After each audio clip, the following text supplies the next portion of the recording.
I wasn't expecting company that afternoon. The house was quiet, almost too quiet, since Jenna had left for her college trip 2 days ago. She'd be gone a full week, and I hadn't realized how much of the noise and warmth of our home came from her presence. My husband, Mark, was on another work trip, the fourth one this month. I was used to being alone in this house, but today, it felt heavier than usual. I had just settled in with a cup of tea when the doorbell rang. I wasn't sure who it could be. I opened the door to find Ryan standing there with his usual boyish grin, hands tucked into the pockets of his jeans. His hair was a little messy, like he'd just run his hands through it before knocking. "Hey, Clara," he said, casually. "Jenna told me she forgot her sketchbook. Mind if I grab it?" I nodded and let him in. "Of course, it's on her desk. You remember the way." He smiled again, that same easy charm that made him so likable. I should have just let him get the sketchbook and leave. But instead, I offered him tea. Politeness, I told myself. He sat at the kitchen island while I poured him a cup. His eyes wandered around the room, then settled on me. "This place feels quieter without her," he said. I gave a small laugh. "It does." Ryan studied me for a moment, then said, "You look really nice today. Is that a new top?" I blinked. It wasn't new. Just something I hadn't worn in a while, a soft navy blouse with delicate lace on the sleeves. I didn't know what to say, so I just shrugged and sipped my tea. He leaned forward slightly. "You always look nice, honestly. I think Jenna gets it from you." It was a compliment that shouldn't have meant much, but it did. Mark hadn't said something like that in years. I told myself it was innocent. Ryan was just being sweet. But there was something in the way he held his gaze that made the air feel heavier. "You should probably head out before traffic gets bad," I said lightly, trying to steer things back to normal. He didn't move. "Mind if I hang out for a few minutes? I've got nothing waiting at home. And, honestly, you're easier to talk to than most people." I hesitated, then nodded. "Sure. For a bit." We sat across from each other, and the conversation drifted easily. He talked about work, about his plans for the future, about how Jenna kept him grounded. I listened, adding comments here and there, careful not to let things slip too far into anything personal. But the more we talked, the more comfortable he became. Or maybe the more reckless. He touched my hand once, laughing at something I said. Just a light touch, his fingers brushing mine. But it stayed there a second too long. I pulled my hand away and smiled awkwardly. "Sorry," he said, but his tone wasn't apologetic. He leaned back and looked at me with something unreadable in his expression. "You're really easy to be around, Clara." "I mean that." I told myself to change the subject. To stand up. To say he should go. But I didn't. I just sat there, letting the silence stretch between us, and for a moment, it felt like we were both waiting for the other to make a move, or end it. Mark texted then, as if on cue. "Hope your day's going well. I'll be late again tonight. Conference call running long." I showed the message to Ryan, trying to remind us both of boundaries without having to say the words aloud. "Must be hard," Ryan said softly. "Being alone so much." I shrugged. "You get used to it." He didn't speak after that. He just looked at me, eyes darker than before. I stood, collecting the tea mugs, giving myself something to do. "You should go," I said finally. He stood too, slowly, like he hadn't wanted the moment to end. "Yeah. Thanks for the tea." I walked him to the door. As he stepped outside, he paused and turned to me. "Would it be weird if I came by again tomorrow? Just to check in?" I should have said yes. I should have reminded him that it wasn't appropriate, that this wasn't his place when Jenna wasn't here. But instead, I hesitated. Then nodded, quietly. "Sure," I said. "Tomorrow's fine." He smiled and walked away, and I closed the door behind him, but I didn't move from it. I just stood there, hand on the doorknob, listening to the silence in the house and wondering what I had just invited in. I woke up the next morning unsettled. I'd barely slept, my thoughts tangled in questions I didn't want to ask out loud. Why had I let him linger? Why did I say yes to him coming back? I moved through the house trying to stay busy, folding laundry that didn't need folding, wiping down countertops that were already spotless, turning on music only to turn it back off seconds later. I told myself it was just harmless conversation, that nothing had happened. But deep down, I knew that wasn't the whole truth. Around noon, the doorbell rang. Right on time. I opened it to find Ryan standing there, this time holding 2 coffees and a small white bag. "I remembered you like vanilla oat milk," he said with that same easy confidence. "And your favorite, almond croissant, right?" I blinked. Jenna must have mentioned it. He stepped inside without waiting for an invitation, placing everything on the kitchen counter like he'd done it 100 times. There was something unsettling in how natural he made it look. But I didn't stop him. We sat across from each other again. The air between us wasn't awkward. It was loaded. "You okay?" he asked, watching me. I nodded, lying. "Yeah, just tired." "I was thinking about yesterday," he said, slowly tearing off a piece of the croissant. "I hope I didn't make you uncomfortable." His voice was sincere. That was the most dangerous part about Ryan. He didn't seem like someone playing games. He just seemed honest. "You didn't," I said. "But maybe this isn't such a good idea. You coming over?" "Why not?" he asked, his tone gentle. "We're just talking." "I like talking to you." "Because it's not appropriate," I replied, setting my cup down. "You're with my daughter." He nodded slowly, but there was no guilt in his expression. Only patience. "And you're with someone too." "But that doesn't stop you from feeling lonely." The words sat between us like something sharp. I didn't answer. He leaned forward. "Clara, I'm not trying to hurt anyone. I'm just saying, we connect. Don't you feel that?" I should have stood up. Told him to go. Told him this couldn't happen. But instead, I found myself meeting his gaze. And not looking away. "I don't know what I feel," I whispered.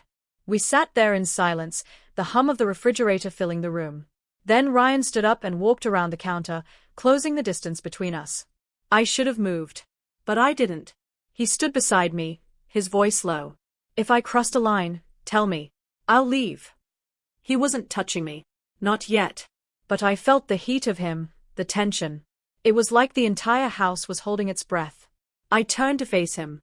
"This isn't fair to Jenna. She's not here." "That doesn't change anything." He stepped back, nodding slowly. "Okay. I get it." I thought that would be the end. But it wasn't. After a beat, he added, "Then at least let me ask you one thing. When was the last time someone really saw you, Clara?" It hit harder than I expected. Because I couldn't remember. Mark and I had stopped seeing each other years ago. We existed in the same space, but we didn't connect. He didn't notice when I changed my hair, or when I stayed up crying in the other room. We were just going through the motions. I didn't answer Ryan's question. I couldn't. Instead, I stepped away, grabbing the empty mugs from the table. "You should probably head out." He didn't argue. He moved quietly to the door. But before leaving, he paused. "I'm not trying to ruin anything," he said. "I just think you deserve to feel alive again."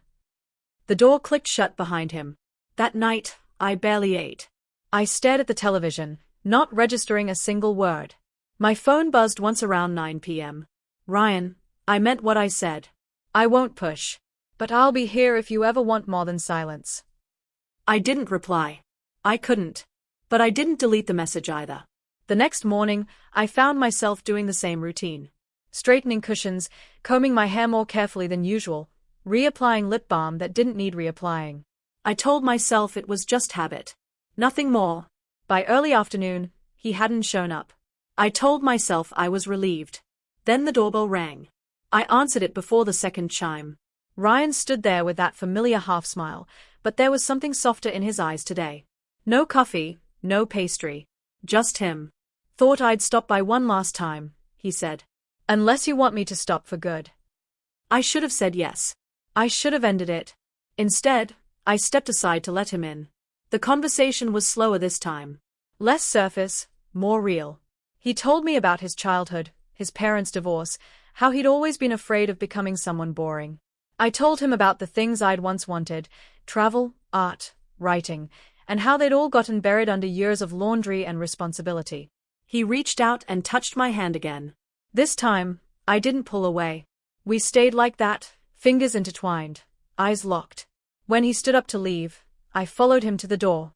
But neither of us moved to open it. Not for a long moment. When he finally leaned forward, it wasn't sudden. It wasn't rushed.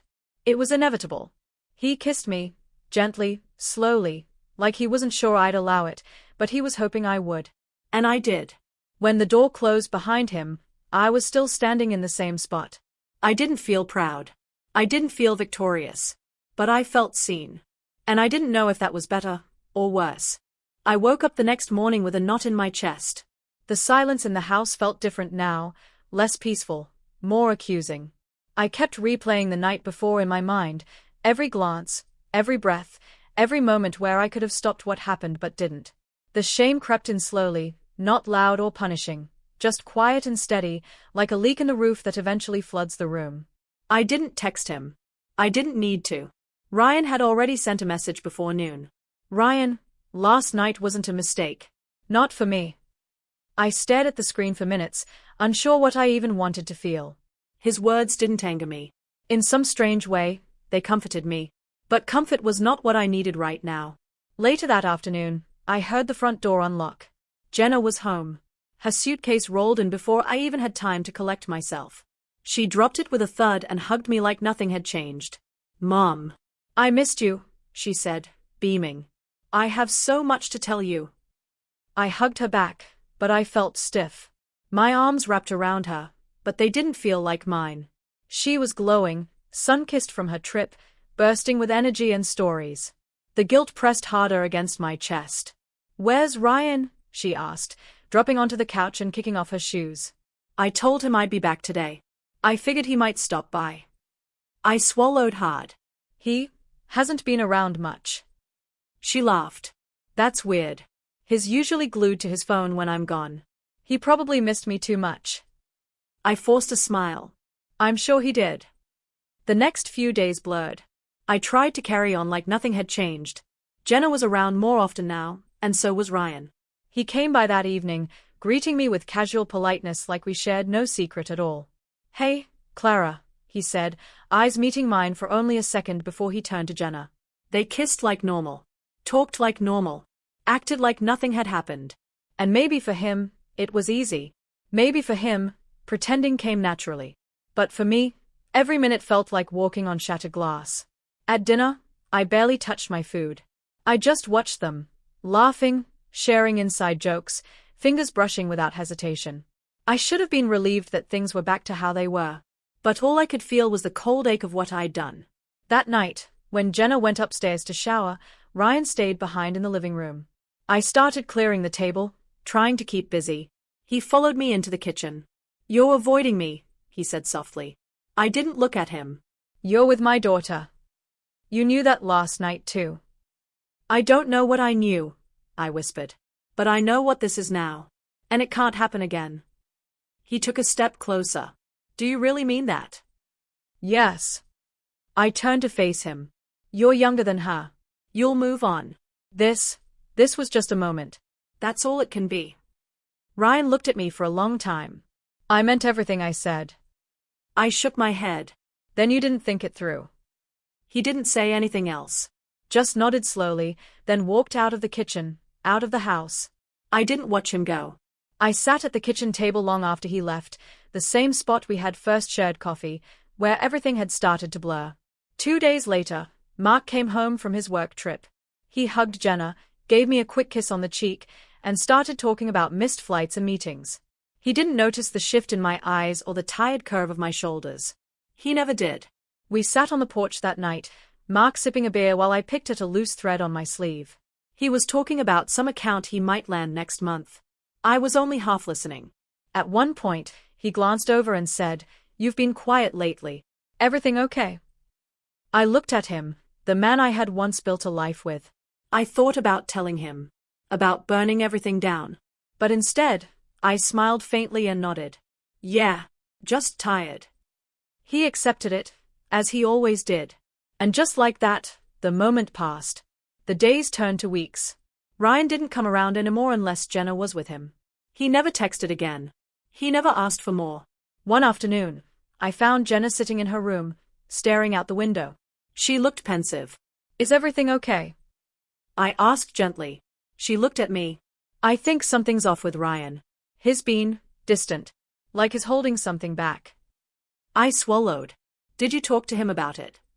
She nodded. "He says he's just overwhelmed." But I don't know. It feels like something changed. I wanted to say so many things. I wanted to fall on my knees and beg for her forgiveness. But I said nothing. Because some things, once broken, don't make a sound. Weeks passed. Then a month. Jenna eventually broke up with Ryan. She said it was mutual, that he had checked out emotionally. She cried for a few days, then slowly started to move on. She never suspected me. And me? I still walk around this house, pretending I'm the same person. Pretending that what happened was a ghost that came and left. But I know better. Every now and then, I find myself back in front of the mirror. Not to admire myself. Not to fix my hair. But to look for the woman I used to be, and see if she's still somewhere in there. And every time, she feels a little farther away.